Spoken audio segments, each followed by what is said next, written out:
کربلا۔ امام وہ ہے جو انسان کو اگر اللہ کی معرفت چاہتا ہے تو اس کا ایک ہی ذریعہ کون ہے؟ امام۔ کوئی اور راستہ ہی نہیں ہے خدا کی معرفت کا۔ اسی وجہ سے آپ دیکھ لیے یہ جو ہم مجلسیں کرتے ہیں نا، کربلا میں 72 کیوں پیدا ہوئے؟ اس لیے کہ انہوں نے اپنے خدا کو امام کے ذریعے سے پہچانا۔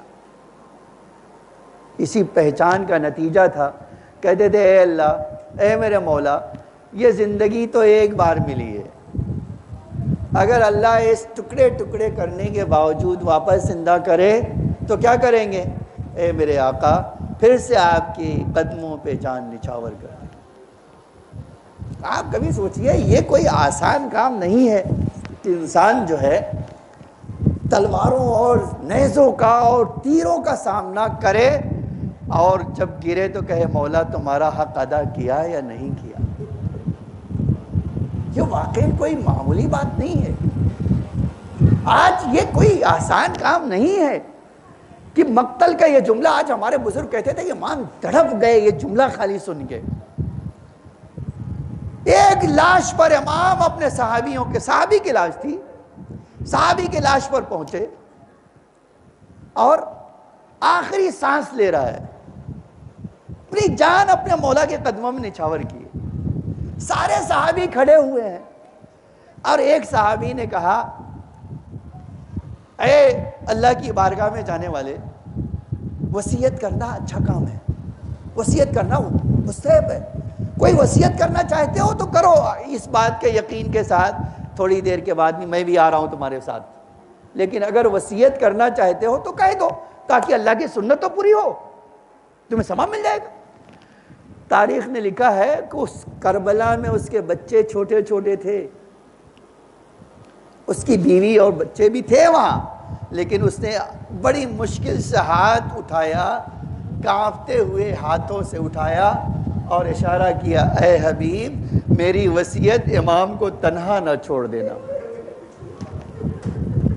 امام کو اکیلے نہ رہنے دینا، جب تک جان ہے اس وقت تک امام کو تنہا نہ چھوڑنا۔ تاریخ کہتی ہے وہ جو حبیب تھے نا تڑپ گئے، کہا کیا کہہ رہے ہو، میں آیا ہی ہوں اپنے آقا کے لیے، لیکن تمہاری اس قربانی کو سلام۔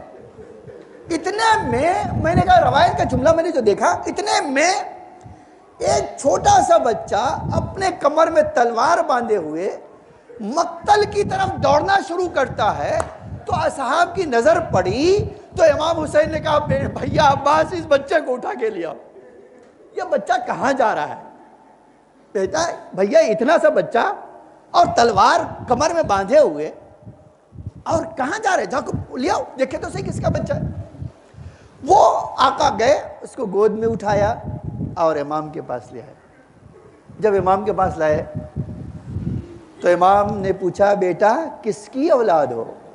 آج ایک عجب، ہمارے علماء کہتے ہیں کہ مولا کو جتنا تڑپایا اس جملے نے نا، وہ اتنا شاید کسی شہادت نے نہ تڑپایا۔